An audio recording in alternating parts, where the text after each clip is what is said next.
Hello दोस्तों, मैं आपके अपने यूट्यूब चैनल सिलेक्शनपुर एकेडमी पर मैं कुलदीप आपका स्वागत करता हूं। देखिए स्टूडेंट, हम इसमें पढ़ने वाले हैं सर्वोच्च न्यायालय और ये काफ़ी वेरी इंपॉर्टेंट टॉपिक है। ये आपका एसएससी, रेलवे और पीसीएस की सभी परीक्षाओं में पूछा जाता है। तो आइए एक एक पॉइंट को हम अच्छे तरीके से पढ़ेंगे। अब तक आपकी 30 वर्ष की परीक्षाओं में इससे प्रश्न पूछे गए हैं, वो सारे हमने कवर करे हैं। पहले हम थ्योरी समझेंगे इसकी और उसके बाद में हम इसके क्वेश्चन हल करेंगे। आइए एक एक पॉइंट को अच्छे तरीके से देखते हैं। ऐसे भाग 5, सर्वोच्च न्यायालय या उच्चतम न्यायालय या सुप्रीम कोर्ट।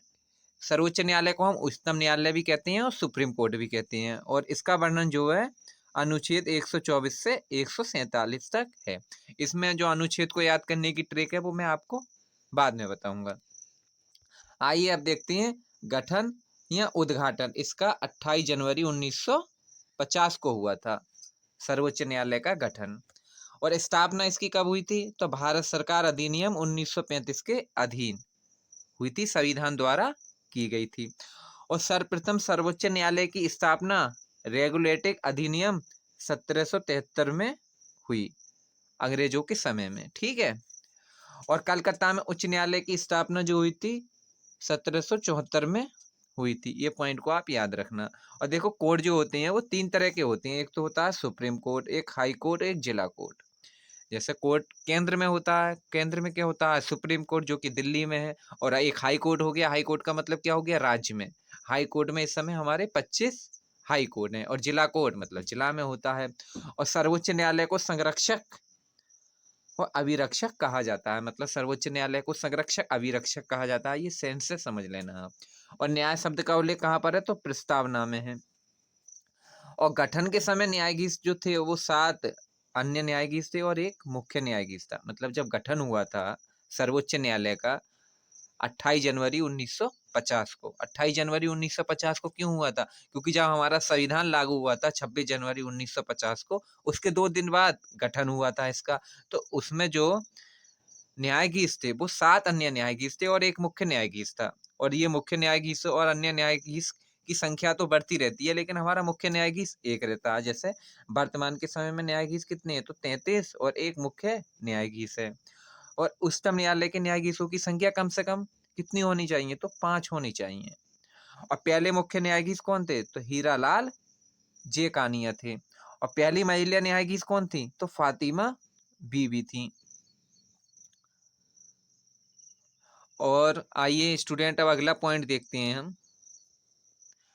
महिला पहली वकील जिनको सीधे उच्चतम न्यायालय के न्यायाधीश के रूप में नियुक्त किया, तो इंदु मल्होत्रा थी वो।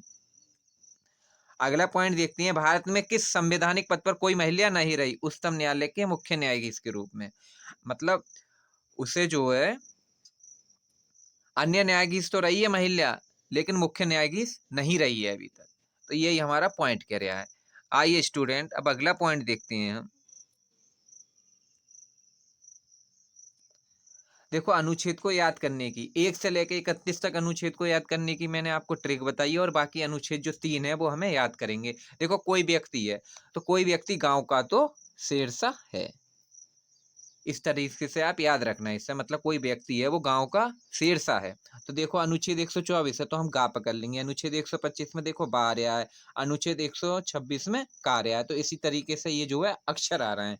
अब जैसे आपसे एग्जाम में पूछ लेता है कि गठन कि सर्वोच्च न्यायालय का गठन किस अनुच्छेद में हुआ था? तो अनुच्छेद 124 में हुआ था। क्यों? क्योंकि देखो गा रहा है, हम 124 से पढ़ रहे हैं। अब आपका एग्जामिनर पूछ लिया कि अधिकारिता का क्षेत्र सर्वोच्च न्यायालय के किस अनुच्छेद में है?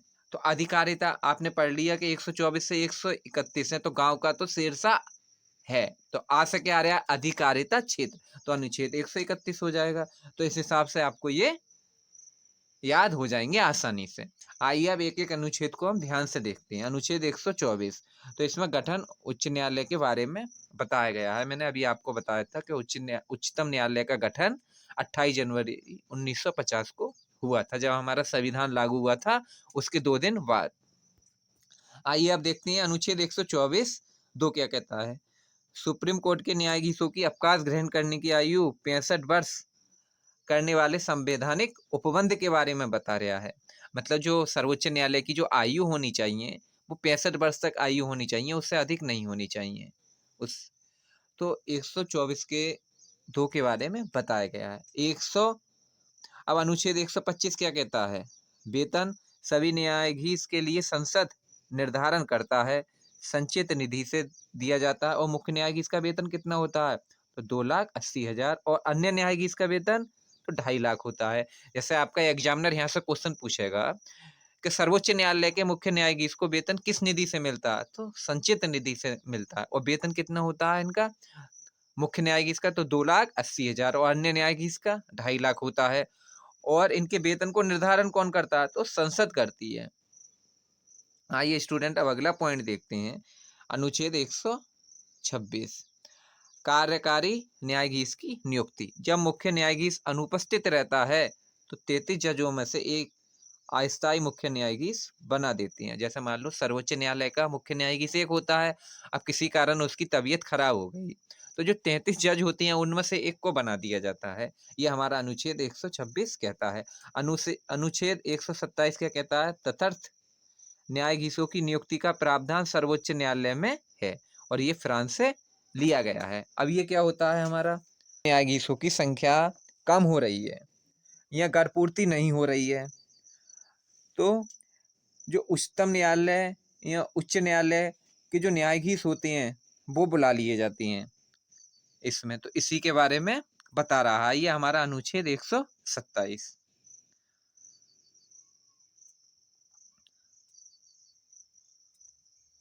आइए अनुच्छेद 128 देखते हैं। सेवानिवृत्त न्यायाधीशों की नियुक्ति होती है।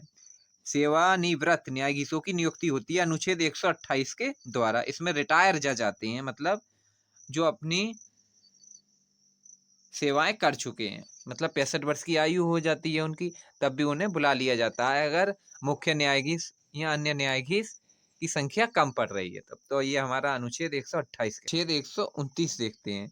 रिकॉर्ड अभिलेख न्यायालय, इसके सभी निर्णयों को साक्ष्यात्मक मूल्य होता है और इस पर किसी भी न्यायालय पर प्रश्न चिन्ह नहीं लगाया जाता। मतलब जो सर्वोच्च न्यायालय ने जो कह दिया वो कह दिया, इस पर प्रश्न चिन्ह नहीं लगाया जाता किसी भी न्यायालय पे। इसके बारे में यह बताया गया है। और अनुच्छेद 130 क्या कहता है? हमारा स्थान सुनवाई के लिए, जैसे हैदराबाद, जम्मू कश्मीर। अब भाई हमारा जो सुप्रीम कोर्ट है वो दिल्ली में है। अगर अन्य मुख्य न्यायाधीश और मुख्य न्यायाधीश चाहें तो अपनी ब्रांच हैदराबाद या जम्मू कश्मीर में भी खोल सकती हैं। वो किसके परामर्श से खोल सकते हैं? राष्ट्रपति के परामर्श से। तो ये हमारा अनुच्छेद 130 बता रहा है। आइए स्टूडेंट अब अगला पॉइंट देखते हैं, अनुच्छेद 131 अधिकारिता क्षेत्र। ये केवल सर्वोच्च न्यायालय में सुलझाया जा सकता है। इसमें 3 प्रकार के मुकदमे आते हैं। जैसे केंद्र और राज्य में अगर विवाद हो तो हमारा अनुच्छेद 131 सुलझाएगा। और राज्य में विवाद हो, जैसे राजस्थान और उत्तर प्रदेश में विवाद हो, तब भी कौन सुलझाएगा? तो सुप्रीम कोर्ट सुलझाएगा। और केंद्र और उसके साथ कुछ अन्य राज्य तथा दूसरी ओर कुछ अन्य राज्य हो जाएं, जैसे एक और तो हमारा केंद्र है और 4-5 राज्य हो जाएं, वो कहने लगे कि हमें जो है एक हमारा उच्च न्यायालय का कोड बना दीजिए, तो इसके मुद्दे को कौन सुलझाएगा? तो अनुच्छेद 131 सुलझाएगा। इसके बारे में बताया गया है। आइए स्टूडेंट अब अगला पॉइंट देखते हैं हम, अनुच्छेद 137। ये आपको याद कर लेना है। इसमें बताया है न्यायिक पुनरावलोकन, ये आधार विधि का शासन है। मतलब आपका एग्जामिनर यहाँ से क्वेश्चन पूछेगा कि न्यायिक पुनरावलोकन आधार विधि का शासन किस अनुच्छेद में है? तो अनुच्छेद 137 में है। आइए अनुच्छेद 142 देखते हैं। सुधारात्मक याचिका दाखिल की जा सकती है। आपका एग्जामिनर यहाँ से क्वेश्चन ये भी पूछता है कि सुधारात्मक याचिका दाखिल की जा सकती है सर्वोच्च न्यायालय में किस अनुच्छेद के द्वारा? तो अनुच्छेद 142 के द्वारा। अनुच्छेद 143 क्या कहता है? राष्ट्रपति की उच्चतम न्यायालय से सलाह मांगने की शक्ति है। आपका एग्जामिनर क्वेश्चन पूछेगा यहाँ से कि राष्ट्रपति की उच्चतम न्यायालय से सलाह मांगने की शक्ति किस अनुच्छेद में है? तो अनुच्छेद 143 में है। इसमें राष्ट्रपति उच्चतम न्यायालय से सलाह मांगता है। आइए आप देखते हैं अगला पॉइंट, अनुच्छेद 13, अनुच्छेद 251, अनुच्छेद 254 में सर्वोच्च न्यायालय की संविधान की समूह में न्यायिक पुनरावलोकन की शक्ति प्राप्त है। ये स्टूडेंट अगला पॉइंट देखते हैं। संवैधानिक विवाद में सर्वोच्च न्यायालय की अविलय क्षेत्रीय अधिकार अनुच्छेद 134 ए को मिलाकर अनुच्छेद 132 को पढ़ना है। और कौन सा कानून ये निर्धारित करता है कि उच्चतम न्यायालय की समस्त कार्यवाही अंग्रेजी भाषा में होगी? तो ये करता है हमारा अनुच्छेद 348, मतलब अंग्रेजी भाषा में होगी। तो ये हमारा जो सर्वोच्च न्यायालय का अनुच्छेद है वो 348 बताता है। और सर्वोच्च न्यायालय द्वारा संविधान का अनुलंघनीय मौलिक ढांचा अनुच्छेद 32, अनुच्छेद 226, अनुच्छेद 227 घोषित किया गया। और न्यायिक सक्रियता संबंधित है तो जनहित विवाद से है। आइए स्टूडेंट अगला पॉइंट देखते हैं। और न्यायिक सक्रियता का अर्थ है न्यायपालिका द्वारा कार्यपालिका के कार्यों को ग्रहण करना, इसके बारे में बताया गया है। और चुनाव जो होता है मुख्य न्यायाधीश का, जो चुने जाते हैं, तो मुख्य न्यायाधीश की सलाह पर राष्ट्रपति के द्वारा किया जाता है। और इसकी जो नियुक्ति होती है सर्वोच्च न्यायालय की, तो राष्ट्रपति करता है। और सर्वोच्च न्यायालय के मुख्य न्यायाधीश से परामर्श के साथ की जाती है इसकी नियुक्ति सर्वोच्च न्यायालय की। आइए स्टूडेंट अब अगला पॉइंट देखते हैं हम। योग्यताएं क्या होती हैं सर्वोच्च न्यायालय के मुख्य न्यायाधीश की? तो देखो, वह भारत का नागरिक हो और लाभ के पद पर हो, मतलब उसकी सरकारी नौकरी है फिर भी कोई बात नहीं है। और अधिकतम 65 वर्ष की अधिक आयु नहीं होनी चाहिए, मतलब 65 वर्ष से कम आयु हो। अगर आपका एग्जामिनर क्वेश्चन पूछ लेता है कि सर्वोच्च न्यायालय के मुख्य न्यायाधीश की कितनी कम आयु होनी चाहिए, तो कोई कम आयु नहीं होनी चाहिए। ये हमारे संविधान में इसका उल्लेख नहीं है। और किसी एक हाई कोर्ट या एक से अधिक हाई कोर्ट में न्यूनतम 10 वर्ष तक वकील रहा हो। जैसे कोई हाई कोर्ट है, जैसे उत्तर प्रदेश में हाई कोर्ट है, हाई कोर्ट हमारे 25 हैं, तो किसी में अभी वो 10 वर्ष तक वकालत करा हो तब वो मुख्य न्यायाधीश बन सकता है। या किसी राज्य के हाई कोर्ट में वो 5 वर्ष तक जज रहा हो तो वो हमारा क्या बन सकता है? मुख्य न्यायाधीश बन सकता है सर्वोच्च न्यायालय का। तो इसी के बारे में बताया गया है। ये मुख्य न्यायाधीश का जो त्याग पत्र देता है तो ये राष्ट्रपति को देता है। और ये शपथ शपथ इसे कौन दिलाता है? तो राष्ट्रपति के द्वारा दिलाई जाती है। लेकिन अन्य न्यायाधीश को जो शपथ दिलाती हैं वो मुख्य न्यायाधीश दिलाती हैं। ये बात आप याद रखना, ये एग्जाम में बार बार क्वेश्चन पूछा जाता है यहाँ से। और हटाने की प्रक्रिया तो महाभियोग द्वारा हटाया जा सकता है इसे। और महाभियोग जारी कौन करता है? तो राष्ट्रपति करता है। जैसे इसे जो हटाया जाएगा जैसे मुख्य न्यायाधीश को, तो लोकसभा में तो हमारे 100 सदस्य होने चाहिए और राज्यसभा में 50 सदस्य 2/3 बहुमत से पारित कर दें, हटाया जाएगा। सर्वोच्च न्यायालय के मुख्य न्यायाधीश कदाचार तथा असमर्थता से हटाया जा सकता है। तो आज आपका एग्जामिनर यहाँ से क्वेश्चन ये भी पूछेगा कि लोकसभा सर्वोच्च न्यायालय के मुख्य न्यायाधीश को लोकसभा के कितने सदस्यों द्वारा हटाया जा सकता है? इसका कहने का मतलब ये है। आइए अगला पॉइंट देखते हैं। महाभियोग के सबसे किस मुख्य न्यायाधीश पर लगाया गया? मतलब महाभियोग सबसे पहले कौन से मुख्य न्यायाधीश पर लगाया था? तो रामास्वामी पर लगाया गया था। ये आपका वेरी इंपॉर्टेंट है और यहाँ से क्वेश्चन पूछता है। और सुप्रीम कोर्ट में कानूनी मामलों में किसके परामर्श लेने का अधिकार है? तो राष्ट्रपति को। किसी न्यायाधीश को उच्च न्यायालय से दूसरे उच्च न्यायालय में भेज सकता है? तो राष्ट्रपति भेज सकते हैं। और उच्च न्यायालय एवं उच्चतम न्यायालय को अभिलेख न्यायालय माना जाता है। किस देश में न्यायिक समीक्षा प्रणाली का उद्भव हुआ? तो ब्रिटेन में उद्भव हुआ था। आइए स्टूडेंट अगला पॉइंट देखते हैं। भारतीय न्यायपालिका का अध्यक्ष कौन होता है? जो सर्वोच्च न्यायालय होगा, ये सेंस से समझ लेना आप। क्यों? क्योंकि देखो, उच्च न्यायालय हो गया, जिला न्यायालय हो गया, तो अध्यक्ष तो सबसे बड़े होते हैं ना, तो सर्वोच्च होता है, वो सर्वोच्च न्यायालय हो जाएगा। आइए अब अगला पॉइंट देखते हैं। सुप्रीम कोर्ट में अंतर्राज्यीय विवाद मामलों पर विचार करते समय एक संघीय न्यायालय के रूप में काम करता है। जैसे अंतर्राज्यीय विवाद हो गया, जैसे पाकिस्तान और भारत बना रहे हैं कि हमें जो है युद्ध करना चाहिए नहीं करना चाहिए, तो वो सब कौन देखेगा? तो सुप्रीम कोर्ट देखेगा। इसी के बारे में ये हमारा पॉइंट कह रहा है। आइए स्टूडेंट अब अगला पॉइंट समझते हैं हम। व्यधिकार कौन सा है जिसकी गणना भारत के संविधान में नहीं की गई लेकिन जिसे उच्चतम न्यायालय ने मौलिक अधिकार बताया? तो निजता का अधिकार है। और न्यायिक पुनरीक्षण दर्शाता है कि सर्वोच्च न्यायालय राज्य के किसी कानून को असंवैधानिक घोषित कर सकता है। आइए स्टूडेंट अगला पॉइंट देखते हैं। भारतीय एवं अमेरिकी संघीय व्यवस्था को निम्न से कौन सा एक लक्षण समान रूप से विद्यमान है? तो एक संघीय सर्वोच्च न्यायालय जो कि संविधान की व्याख्या करता है। आइए स्टूडेंट अगला पॉइंट देखते हैं। इसके कारण अनुच्छेद 32 अनुच्छेद 226 के बीच का अंतर समाप्त हो गया। तो रिट अधिकारिता से।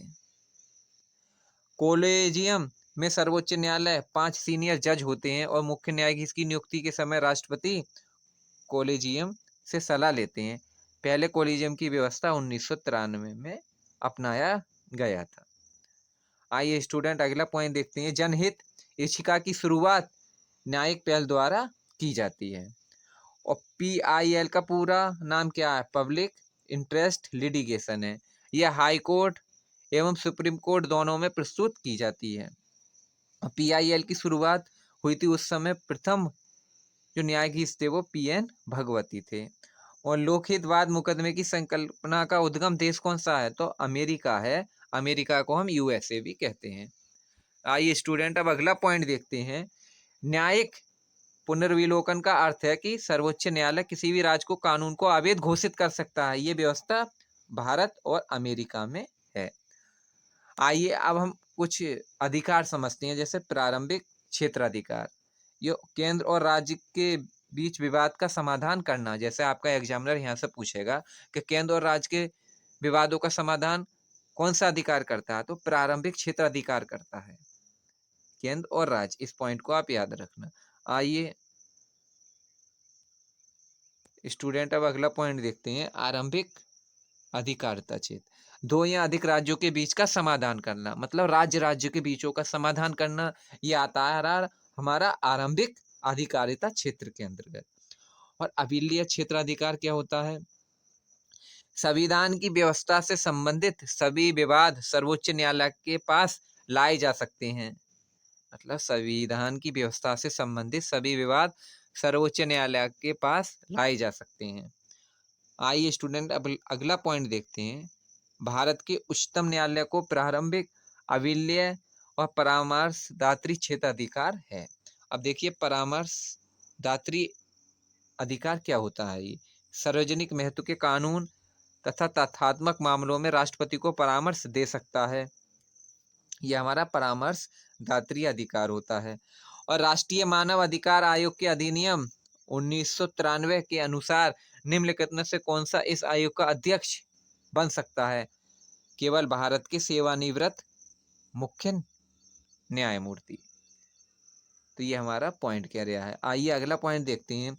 भारत के सर्वोच्च न्यायालय में निम्नलिखित में से किससे एक वाद में पिछड़े वर्ग के बीच क्रीमी लेयर के मुद्दों पर चर्चा की गई? तो इंद्र साहनी बनाम यूनियन ऑफ। आइए स्टूडेंट अगला पॉइंट देखते हैं। मैं भारत के संविधान के प्रति सच्चा विश्वास और सच्ची निष्ठा रखूंगा। भारत की संप्रभुता और अखंडता को बनाए रखूंगा। अपने प्रति कर्तव्यों का निर्वहन करूंगा। संविधान और कानून की रक्षा करूंगा। ये शपथ ली जाती है तो भारत के मुख्य न्यायाधीश के द्वारा। आइए स्टूडेंट अब अगला पॉइंट देखते हैं हम। उच्च न्यायालय और उच्चतम न्यायालय की अधिकता में आते हैं। तो मूल अधिकारों का परिवर्तन। आइए स्टूडेंट अगला पॉइंट देखते हैं। सेवानिवृत्त के पश्चात सर्वोच्च न्यायालय के न्यायाधीश वकालत कर सकते हैं। किसी भी न्यायालय में नहीं कर सकते, क्योंकि भाई वो रिटायर हो गए तो किसी भी न्यायालय में नहीं करेंगे। लेकिन अगर उन्हें मजबूरी में बुलाया जाता है, जैसे सर्वोच्च न्यायालय में न्यायाधीशों की संख्या कम पड़ रही है, तो वो आ सकते हैं। और सर्वोच्च न्यायालय किस संस्था का निरीक्षण कर सकता है? तो संसद का। और सर्वोच्च न्यायालय में न्यायाधीशों की संख्या में वृद्धि करने की शक्ति किस में निहित है? तो वो संसद में निहित है। आइए स्टूडेंट अब अगला पॉइंट देखते हैं। भारत में न्यायपालिका स्वतंत्र है। देखो सेंस से समझ लेना। और भारत में न्यायपालिका का स्वरूप क्या है? तो एकीकृत है। जनहित याचिका उच्चतम न्यायालय तथा उच्च न्यायालय दायर की जा सकती है। इंद्र साहनी बनाम भारत संघ मुकदमे में सर्वोच्च न्यायालय का निर्णय सरकारी नौकरियों में अन्य पिछड़े वर्ग का आरक्षण है।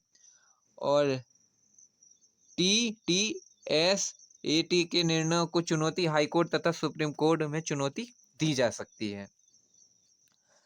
अगला पॉइंट देखते हैं, लोकहित बाद मुकदमे की संकल्पना का उद्गम देश है, यूएसए से की जा सकती है। यूएसए का मतलब अमेरिका से की जा सकती है लोकहित बाद मुकदमे की संकल्पना का उद्गम देश। और सितंबर 2003 में न्यायालयों के एक निर्णय से भारतीय समाज में महिलाओं की स्थिति प्रतिष्ठित हुई। वह न्यायालय है तो वह सर्वोच्च न्यायालय है। विशाखा व अन्य बनाम राजस्थान राज्य व अन्य मुकदमा संबंधित है कार्यस्थल पर, तो महिलाओं के यौन उत्पीड़न की रोकथाम से। आइए स्टूडेंट अगला पॉइंट देखते हैं, उच्चतम न्यायालय कोयला आवंटन घोटाला बाद मामले में पाया कि केंद्रीय अन्वेषण शाखा एक पिंजराबंद तोता है। आइए स्टूडेंट अगला पॉइंट देखते हैं, सम लैंगिकता संबंधी सर्वोच्च न्यायालय का निर्णय निम्न से किससे संबंधित है, तो धारा 377 से। और सर्वोच्च न्यायालय में यदि कोई व्यक्ति चाहता है तो वह आवेदन करेगा, तो वह अंग्रेजी भाषा में आवेदन करेगा। आइए स्टूडेंट अब अगला पॉइंट देखते हैं, भारत के उच्चतम न्यायालय का आदर्श वाक्य है यतो धर्मस्थो जय। ये काफी वेरी इंपोर्टेंट है, आपका एग्जामिनर यहाँ से क्वेश्चन पूछता है कि भारत के उच्चतम न्यायालय का आदर्श वाक्य क्या है, यथो धर्मस्थो जय है। भारतीय संविधान द्वारा प्रदत्त इनमें से न्यायिक स्वतंत्रता विशेषता भारतीय है, तो न्यायपालिका से संबंधित है। किंग जॉर्ज तृतीय ने मद्रास में उच्चतम न्यायालय की स्थापना 1800 में कराई थी। और किस केस में सर्वोच्च न्यायालय ने यह मत व्यक्त किया था कि प्रस्तावना संविधान का भाग नहीं है, तो वेरुवरी ने। देखो ये हम काफी भूल जाते हैं ये केस के बारे में, इसलिए हम इन ट्रिक से याद करेंगे।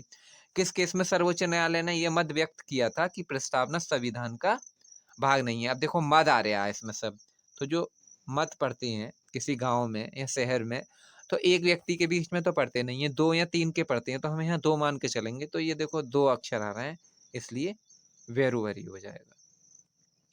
अगला देखते हैं, किस केस में सर्वोच्च न्यायालय न्यायिक समीक्षा पर सवाल उठाया गया था, तो गोलकनाथ केस पर। क्यों? क्योंकि देखो कुछ लोग जो होते हैं मंदिरों में वो नारियल चढ़ाते हैं और नहीं चढ़ाते हैं, तो उस पर सवाल उठाया जाता है। तो सवाल उठाया जाता है तो किस पर, नारियल पे। और नारियल कैसा होता है, गोल होता है हमारा, तो इसलिए गोलकनाथ केस हो जाएगा ये हमारा। और देखो उच्चतम न्यायालय अपने संविधान के मूल ढांचे का सिद्धांत प्रतिपादित किया था, तो केशवानंद भारती ने। आप केशव से पकड़ेंगे हम भगवान श्री कृष्ण, ठीक है। तो मूल ढांचा है, मूल ढांचे का सिद्धांत प्रतिपादित कर दिया था, मतलब महाभारत में भगवान श्री कृष्ण ने, तो इसके बारे में ये कह रहा है।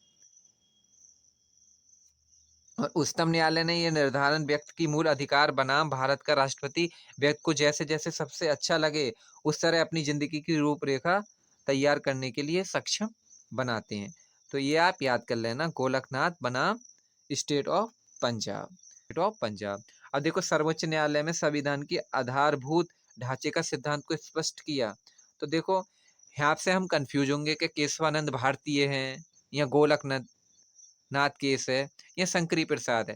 तो देखो मूल ढांचे का सिद्धांत तो केशव ने कहा था, लेकिन इसमें आधारभूत आ गया, तो भूतों के देवता कौन होते हैं, भगवान शंकर होते हैं, तो इसलिए शंकरी प्रसाद हम यहाँ से पकड़ लेंगे स्टूडेंट।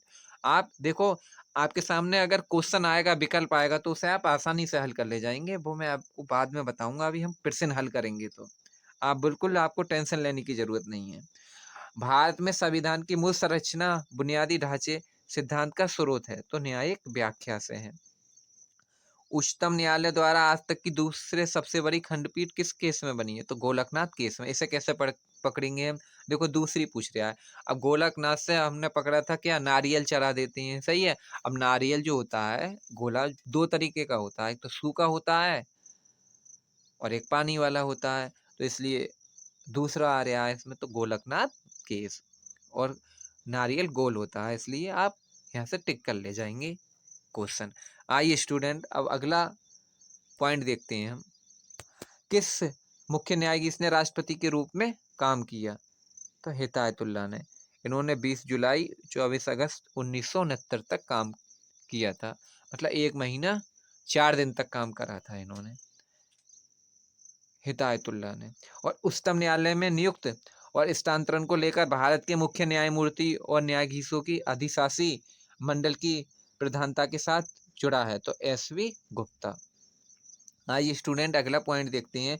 सुप्रीम कोर्ट के मुख्य न्यायाधीश के पद पर सर्वाधिक लंबी अवधि तक कौन पदस्थ रहा? तो बाहाई बी चंद्रचूड़। आपका एग्जामिनर यहाँ से क्वेश्चन पूछेगा कि सुप्रीम कोर्ट में मुख्य न्यायाधीश के पद पर सर्वाधिक लंबी अवधि तक कौन सा मुख्य न्यायाधीश रहा था? कमल नारायण, ए एस नारायण या एस बी गुप्ता? तो चंद्रचूड़ रहे थे। तो आप इसे याद कर लेना। और सर्वाधिक न्यायालय के मुख्य न्यायाधीश के पद पर सबसे कम अवधि तक कौन रहे थे? तो कमल नारायण रहे थे। आइए अगला पॉइंट देखते हैं। वर्ष 1973 में सर्वोच्च न्यायालय ने किस मुख्य न्यायाधीश की नियुक्ति के समय प्राध्यापक व वरिष्ठता के सिद्धांत को पहली बार त्यागा? तो ए एन रे ने। ये किसने कहा कि न्यायिक सक्रियता को न्यायिक जोखिम नहीं होना चाहिए? तो न्यायमूर्ति ए एस आनंद ने कहा है। देखिए स्टूडेंट, अगर ये टॉपिक आपने अच्छे से समझा होगा तो आप इसके प्रश्न जो है जितने भी एग्जाम में आएंगे वो आप कर ले जाएंगे। आइए अब एक एक पॉइंट को हम हल करते हैं। भारत के सर्वोच्च न्यायालय की स्थापना हुई थी? तो भारतीय संविधान सभा के द्वारा हुई थी। अगला क्वेश्चन देखते हैं। निम्नलिखित कथनों में से कौन सा सही नहीं है? सर्वोच्च न्यायालय कोर्ट मार्शल को छोड़कर अन्य किसी भी उच्च न्यायालय अदालत की सुनवाई कर सकता है। तो इसमें हमारा सी हो जाएगा।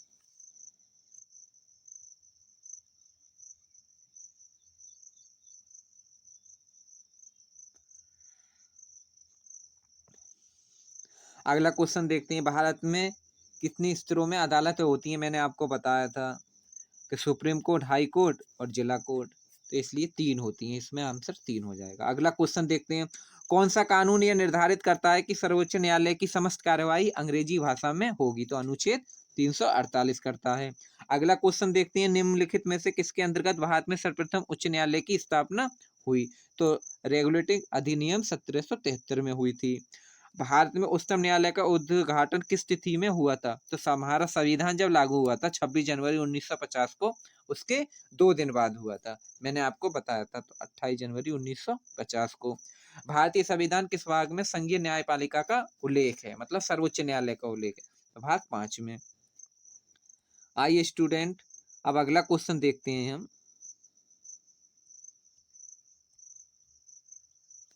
भारत में उच्चतम न्यायालय के न्यायाधीशों की संख्या में वृद्धि करने की शक्ति निहित है? तो संसद में। अगला क्वेश्चन देखते हैं। भारत में उच्चतम न्यायालय के न्यायाधीश के रूप में नियुक्ति के लिए निम्नलिखित में से कौन सी अर्हता अनिवार्य नहीं है? आयु कम से कम 35 वर्ष होनी चाहिए? नहीं, आयु उसकी कितनी भी हो सकती है। तो इस पॉइंट को आप याद रखना। और सर्वोच्च न्यायालय के न्यायाधीश का चुनाव किस प्रकार होता है? मुख्य न्यायाधीश की सलाह पर राष्ट्रपति द्वारा। अगला क्वेश्चन देखते हैं। भारत के उच्चतम न्यायालय का प्रत्येक न्यायाधीश किसके द्वारा नियुक्त किया जाता है? तो राष्ट्रपति के द्वारा नियुक्त किया जाता है। सर्वोच्च न्यायालय के न्यायाधीश की नियुक्ति होने के लिए व्यक्ति को कम से कम कितने वर्ष तक उच्च न्यायालय का एडवोकेट होना चाहिए? तो 10 वर्ष का एडवोकेट होना चाहिए। आइए स्टूडेंट अब अगला क्वेश्चन देखते हैं। उच्चतम न्यायालय तथा उच्च न्यायालय के न्यायाधीशों की नियुक्ति तथा स्थानांतरण के लिए परामर्श प्रक्रिया के संबंध में राष्ट्रपति ने उच्चतम न्यायालय को एक अभिदेशन किया। तो इसका हमारा क्वेश्चन क्या हो जाएगा? खंड 1 अनुच्छेद 143 बताता है ये हमारा। क्योंकि राष्ट्रपति को जब परामर्श लेना होता है सर्वोच्च न्यायालय से तो ये इसी के बारे में बता रहा है, अनुच्छेद 143। अगला क्वेश्चन देखते हैं। सर्वोच्च न्यायालय में तथार्थ न्यायाधीशों की नियुक्ति होती है? तो इसमें हमारा क्या हो जाएगा? अगर गढ़पूर्ति नहीं होती तब होती है। डी हो जाएगा। भारतीय संविधान में तथार्थ न्यायाधीशों की नियुक्ति का प्रावधान है? तो ये केवल हमारा सर्वोच्च न्यायालय में है। सर्वोच्च न्यायालय ने किस वर्ष न्यायाधीश की नियुक्ति के लिए कोलिजियम व्यवस्था को अपनाया? तो 1973 में। अगला क्वेश्चन देखते हैं। सर्वोच्च न्यायालय के न्यायाधीश की नियुक्ति की जाती है राष्ट्रपति के द्वारा? तो इसमें क्या हो जाएगा हमारा? तो सर्वोच्च न्यायालय के मुख्य न्यायाधीश से सलाह पूछते हैं वो। आइए स्टूडेंट अब अगला क्वेश्चन देखते हैं हम। उच्चतम न्यायालय के मुख्य न्यायाधीश कितने वर्ष की आयु तक पदधारी सेवानिवृत्त रहते हैं? तो 65 वर्ष। सर्वोच्च न्यायालय का न्यायाधीश अपने पद से त्यागपत्र किसको लिखकर दे सकता है? तो राष्ट्रपति को। आइए अगला क्वेश्चन देखते हैं। सर्वोच्च न्यायालय के न्यायाधीश के विरुद्ध महाभियोग का प्रस्ताव पारित हो जाने पर पदच्युत का आदेश कौन जारी कर सकता है? तो संसद दोनों सदनों द्वारा अलग अलग अपने कुल सदस्यों की संख्या, बहुमत तथा उपस्थित एवं मतदान करने वाले सदस्य 2/3 बहुमत प्रस्ताव द्वारा। मतलब जो लोकसभा में जो सदस्य होंगे वो 100 देंगे प्रस्ताव, और राज्यसभा में 50 और 2/3 बहुमत से प्रस्ताव दे सकते हैं। ये मैंने आपको अभी पीछे समझाया था। आइए स्टूडेंट अगला क्वेश्चन देखते हैं। सर्वोच्च न्यायालय के जजों का वेतन किससे आहरित होता है? तो संचित निधि से होता है। सा से पकड़ लेंगे हम। आइए अगला क्वेश्चन देखते हैं। उच्चतम न्यायालय के न्यायाधीशों का वेतन निर्धारण किया जाता है? तो संसद करती है। आइए अगला क्वेश्चन देखते हैं। उच्चतम न्यायालय मामलों की सुनवाई नई दिल्ली में करता है, परंतु अन्य स्थान पर सुनवाई कर सकता है। तो इसे किसकी आज्ञा लेनी होगी? तो राष्ट्रपति के अनुमोदन से। यानी ये क्वेश्चन हमारा कह रहा है, जैसे उच्चतम न्यायालयों में सुनवाई नई दिल्ली में होती है, अगर मुख्य न्यायाधीश और अन्य न्यायाधीश चाहे तो अपनी ब्रांच वो राष्ट्रपति की परामर्श से हैदराबाद या जम्मू कश्मीर में भी खोल सकते हैं। इसी के बारे में ये हमारा प्रश्न कह रहा है। आइए अब अगला क्वेश्चन देखते हैं। भारत का सर्वोच्च न्यायालय एक अभिलेख न्यायालय है। इसका आशय है कि इसके सभी निर्णय को साक्ष्यात्मक मूल्य होता है और इस पर भी किसी नियमों प्रश्न चिन्ह नहीं लगाया जा सकता। यह अभिलेख न्यायालय हमारा कहता है। आइए अगला क्वेश्चन देखते हैं। संविधान के निर्वाचन के बारे में विधि के सार्वभौम प्रश्न से संबंधित बात पर विचार करने के लिए उच्चतम न्यायालय के न्यायाधीशों की संख्या कम से कम कितनी होनी चाहिए? तो 5 होनी चाहिए। जनहित याचिका की शुरुआत किसके द्वारा की गई? तो न्यायिक पहल द्वारा की गई। आइए स्टूडेंट अगला क्वेश्चन देखते हैं। अब PIL है, तो PIL की फुल फॉर्म क्या है? तो पब्लिक इंटरेस्ट लिटिगेशन। और जनहित याचिका PIL कहाँ प्रस्तुत की जा सकती है? तो ये उच्च न्यायालय एवं सर्वोच्च न्यायालय दोनों में की जा सकती है PIL। आइए अगला क्वेश्चन देखते हैं। भारतीय न्यायिक व्यवस्था में जब जनहित बाद याचिका अर्थात PIL की शुरुआत हुई, उस समय प्रथम मुख्य न्यायाधीश कौन था? तो जो हमारे मुख्य न्यायाधीश थे उस समय M हिदायतुल्ला थे। और लोकहित बाद मुकदमे की संकल्पना का उद्गम देश है? तो अमेरिका है। मतलब अमेरिका को हम USA भी कहते हैं, तो C हो जाएगा इसमें। और न्यायिक पुनर्विलोकन का अर्थ है कि सर्वोच्च न्यायालय किसी भी राज्य के कानून को अवैध घोषित कर सकता है। आइए स्टूडेंट अब अगला क्वेश्चन देखते हैं हम।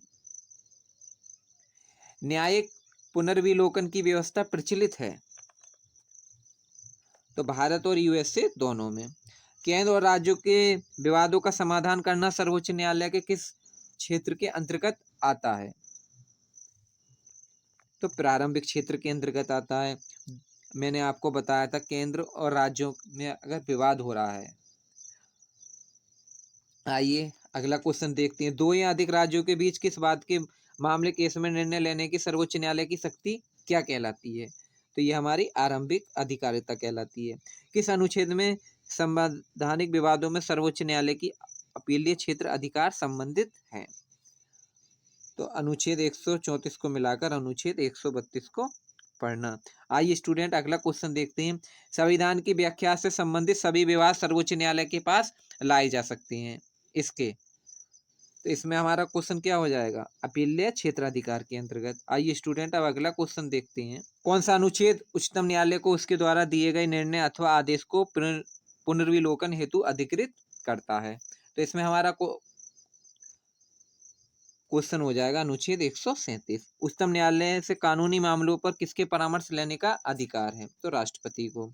संविधान के अंतर्गत उच्चतम न्यायालय की विधि के प्रसिद्ध पर राय लेने का अधिकार किसको है? तो राष्ट्रपति को है। भारत के उच्चतम न्यायालय को प्रारंभिक, अपीलीय और परामर्शदात्रीय क्षेत्राधिकार आते हैं। भारत के सर्वोच्च न्यायालय का परामर्शदात्रीय अधिकार से प्रयुक्त होता है तो सार्वजनिक महत्व के कानूनी तथा मामलों पर राष्ट्रपति को परामर्श दे सकता है। आइए स्टूडेंट अब अगला क्वेश्चन देखते हैं हम।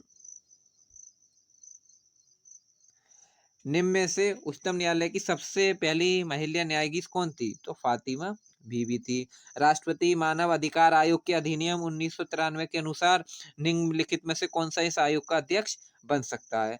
तो जो हमारे रिटायर्ड जज हो जाते हैं वो बन सकते हैं, केवल भारत के सेवानिवृत्त मुख्य न्यायमूर्ति। निम्न में से किस बात में उच्चतम न्यायालय ने संविधान के मूल ढांचे का सिद्धांत प्रतिपादित किया था? तो इसमें आंसर क्या हो जाएगा आपका? 44 का सी हो जाएगा। क्यों? क्योंकि देखो मूल ढांचा ही बदल दिया था महाभारत में भगवान श्री कृष्ण केशव ने, तो इसलिए ये हो जाएगा। अब क्वेश्चन देखते हैं, निम्नलिखित में से भारत के किस मुख्य न्यायाधीश ने राष्ट्रपति के रूप में काम किया? तो एम हिदायतुल्लाह ने। भारत के सर्वोच्च न्यायालय में निम्नलिखित में से किस एक वाद में पिछड़े वर्ग की बीच क्रीमी लेयर के मुद्दों पर चर्चा की गई? तो इंद्र साहनी बनाम यूनियन ऑफ। आइए अगला क्वेश्चन देखते हैं स्टूडेंट। निम्नलिखित में से कौन सा एक निर्णय उच्चतर न्यायपालिका में नियुक्त और स्थानांतरण को लेकर भारत के मुख्य न्यायमूर्ति और न्यायाधीशों के अधिशासी मंडल की प्रधानता के साथ जुड़ा है? तो इसमें हमारा आंसर क्या हो जाएगा? एसपी गुप्ता बनाम भारत का राष्ट्रपति। आइए अगला क्वेश्चन देखते हैं। भारतीय संविधान में न्यायिक पुनरावलोकन का आधार है शासन। भारतीय संविधान का संरक्षक किसे कहा गया है? तो सर्वोच्च न्यायालय को। अब भारतीय संविधान का अभिभाव कत्य निहित है? तो सर्वोच्च न्यायालय में। निम्नलिखित में से किस बात में उच्चतम न्यायालय ने यह निर्धारण व्यक्ति की मूल अधिकार व्यक्ति को जैसा उससे सबसे अच्छा लगे उस तरह अपनी जिंदगी की रूपरेखा तैयार करने के लिए सक्षम बनाते हैं?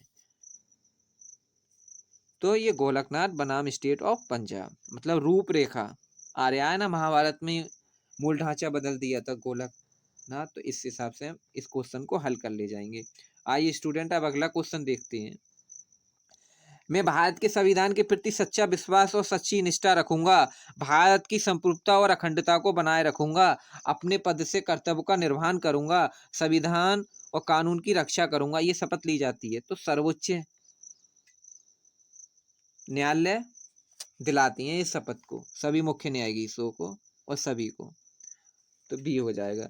निम्न में से कौन से मामले में उच्च न्यायालय और उच्चतम न्यायालय की अधिकारिता में आते हैं? तो इसमें हमारा आंसर क्या हो जाएगा? मूल अधिकारों का प्रवर्तन। दो या अधिक राज्यों के लिए एक सर्वे उच्च न्यायालय की स्थापना किसके द्वारा की जाती है? तो हमारा इसमें आंसर क्या हो जाएगा? संसद द्वारा पारित एक कानून द्वारा। भारत के संविधान के अनुसार किसी न्यायाधीश इसको एक उच्च न्यायालय से दूसरे उच्च न्यायालय में स्थानांतरित करने हेतु किसे अधिकृत किया गया? तो इसमें हो जाएगा हमारा राष्ट्रपति। निम्नलिखित में से किस देश में न्यायिक समीक्षा प्रणाली का उद्भव हुआ?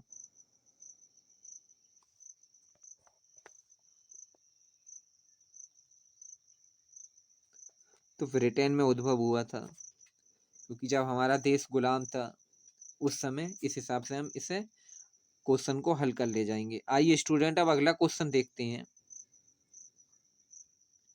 भारतीय न्यायपालिका का अध्यक्ष कौन होता है? तो सर्वोच्च न्यायालय होता है। भारत का उच्चतम न्यायालय निम्नलिखित में से कौन से मामलों पर विचार करते समय एक संघीय न्यायपालिका के रूप में काम करता है? तो अंतर्राज्यीय विवाद। निम्नलिखित में से वह अधिकार कौन सा है जिसकी गणना भारत के संविधान में नहीं की गई लेकिन जिसे उच्चतम न्यायालय ने मौलिक अधिकार बताया? तो निजता का अधिकार। निम्नलिखित में से किस केस में सर्वोच्च न्यायालय न्यायिक समीक्षा पर सवाल उठाया गया था? तो सवाल उठाया गया था, मैंने आपको अभी ये ट्रिक के माध्यम से बताया था कि सवाल उठाया मतलब किस पर? नारियल पर। और नारियल पर सवाल उठाया, नारियल कैसा होता है? गोल। तो क्या हो जाएगा? गोलकनाथ केस। भारत में न्यायिक सक्रियता संबंधित है, तो इसमें आंसर क्या हो जाएगा हमारा? जनहित विवाद से। और न्यायिक सक्रियता का अर्थ है न्यायपालिका द्वारा कार्यपालिका कार्य को ग्रहण करना।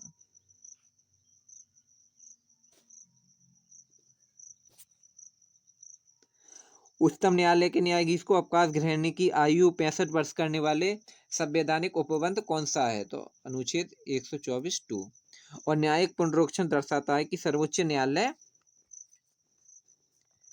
राज्य के किसी कानून को असंवैधानिक घोषित कर सकता है। अगला क्वेश्चन देखते हैं, भारतीय एवं अमेरिका संघीय व्यवस्था में निम्न में से कौन सा एक लक्षण समान रूप से विद्यमान है? तो इसमें हमारा हो जाएगा एक सर्वोच्च न्यायालय जो कि संविधान की व्याख्या करता है। आइए स्टूडेंट अगला क्वेश्चन देखते हैं, भारत में जनहित याचिका व्यवस्था की शुरुआत हुई तो न्यायिक पहल द्वारा हुई थी। आइए स्टूडेंट अगला क्वेश्चन देखते हैं, शब्द कॉलेजियम का संबंध है उच्चतम न्यायालय तथा उच्च न्यायालय के न्यायाधीशों की नियुक्ति से। निम्न में से किस केस में सर्वोच्च न्यायालय ने यह मत व्यक्त किया था कि प्रस्तावना संविधान का भाग नहीं है? तो वेरुवरी ने, मतलब मद आ रहा है इसमें, तो मद मैंने आपको ट्रिक बताई थी कि एक या दो व्यक्ति के बीच में, एक के व्यक्ति के बीच में तो पढ़ता नहीं है, दो में भी पढ़ता है, तीन में भी पढ़ता है, तो इसलिए देखो शब्द इसमें रिपीट हो रहे हैं वेरुवरी, तो इसलिए ये हो जाएगा। और निचली फौजदारी अदालत के शिखर पर कौन सी अदालत है? तो सेशन जज की अदालत है।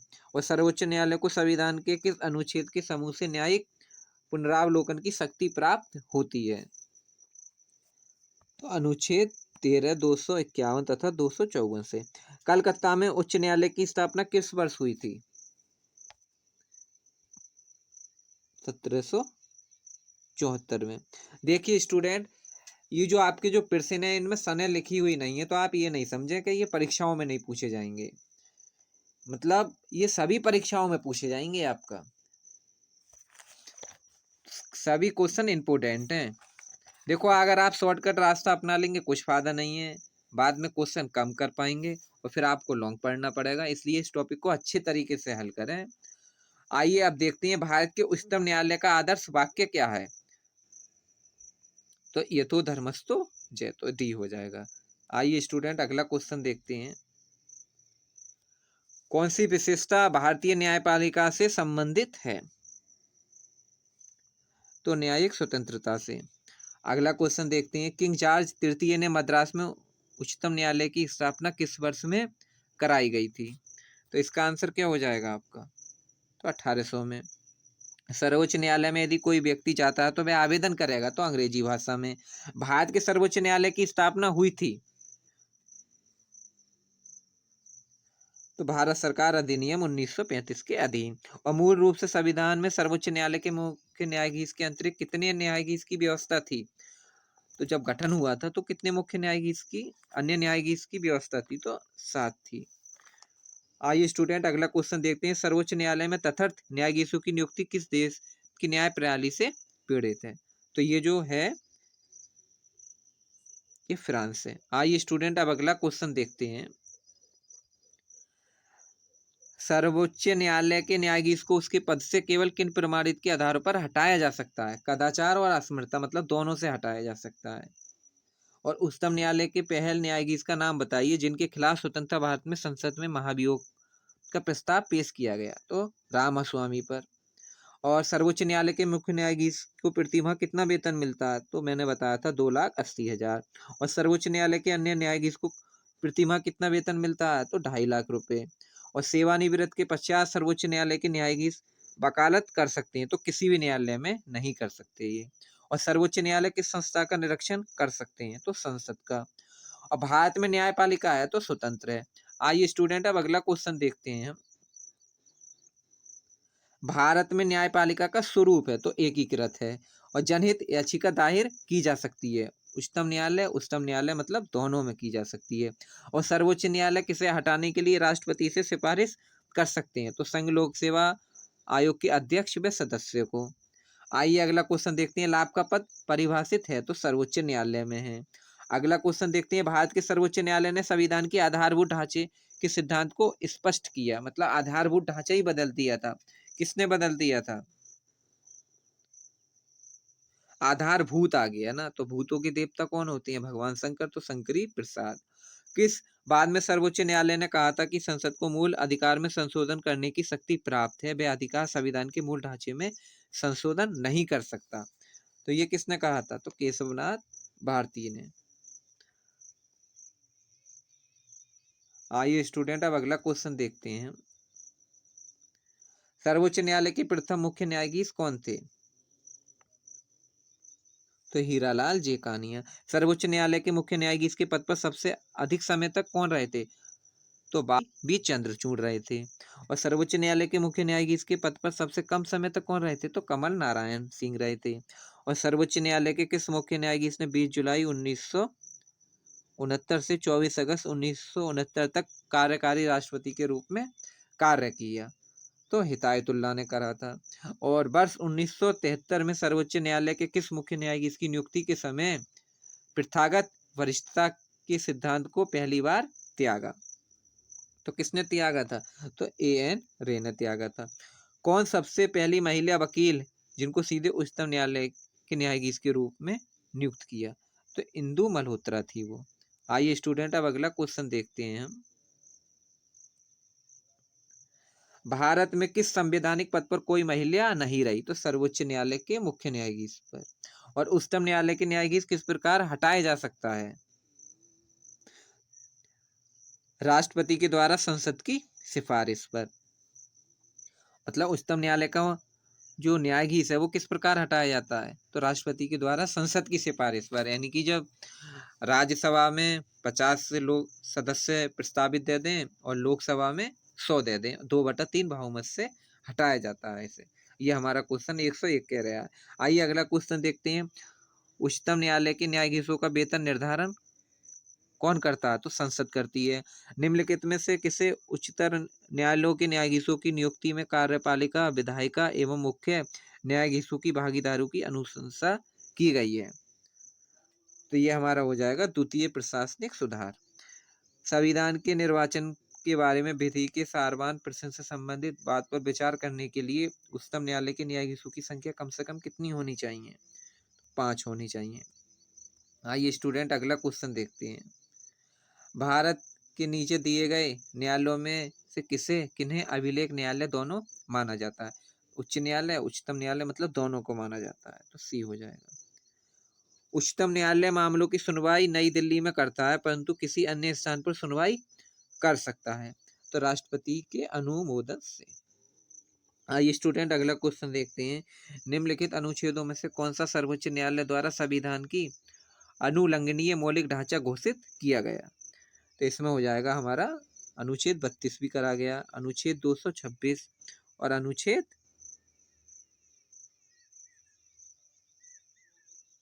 227। तो इसमें आंसर हो जाएगा हमारा ए। भारत में संविधान की मूल संरचना बुनियादी ढांचे का सिद्धांत का स्रोत है? तो न्यायिक व्याख्या। उच्चतम न्यायालय द्वारा आज तक की दूसरी सबसे बड़ी खंडपीठ किस केस में बनी है? मतलब दूसरी शब्द आ रहा है। तो मैंने बताया था दूसरा गोला कितने तरीके का होता है? 2, एक सूखा और एक पानी वाला। तो गोलक गोल होता है नारियल, तो गोलकनाथ केस हो जाएगा। आइए स्टूडेंट, अगला क्वेश्चन देखते हैं। भारत में सुधारात्मक याचिका उच्चतम न्यायालय में निम्न से किस अनुच्छेद के अंतर्गत दाखिल की जा सकती है? तो इसका आंसर क्या हो जाएगा आपका? अनुच्छेद 142। देश के किसी भी न्यायालय में चल रहे बात को अन्यत्र भेजने का अधिकार किसके पास है? तो सर्वोच्च न्यायालय के पास है। अगला क्वेश्चन देखते हैं। इंद्रसानी बनाम भारत संघ मुकदमे में सर्वोच्च न्यायालय का निर्णय किस प्रकार से है? तो इसमें आपका आंसर क्या हो जाएगा? सरकारी नौकरियों में अन्य पिछड़े वर्ग का आरक्षण। TDSAT के निर्णयों को चुनौती दी जा सकती है? तो हाई कोर्ट और सुप्रीम कोर्ट दोनों में दी जा सकती है। तो सी हो जाएगा। आइए स्टूडेंट, अगला क्वेश्चन देखते हैं। लोकहित बाद मुकदमे की संकल्पना का उद्गम देश है? तो वो अमेरिका है। अमेरिका को हम USA भी कहते हैं। ये किसने कहा कि न्यायिक सक्रियतावाद में न्यायिक जोखिमवाद नहीं होना चाहिए? तो ये AS आनंद ने कहा था। इसी के साथ में स्टूडेंट ये टॉपिक खत्म होता है। देखो स्टूडेंट, आप सोचो कि इतने सारे क्वेश्चन करा दिए।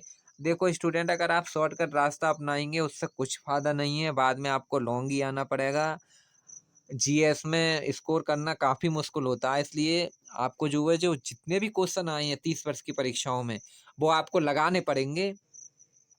अगर आपका इस टॉपिक से प्रश्न आएगा परीक्षाओं में, तो आप उसे हल कर ले जाएँगे, आपका प्रश्न नहीं छूटेगा। इसी के साथ में ये हम टॉपिक समाप्त करते हैं। अगर ये टॉपिक आपको अच्छा लगा हो, तो लाइक और सब्सक्राइब करना। देखो स्टूडेंट, मैं थोड़ा पढ़ा देता, आपको खुश कर देता, उससे कुछ फ़ायदा नहीं है।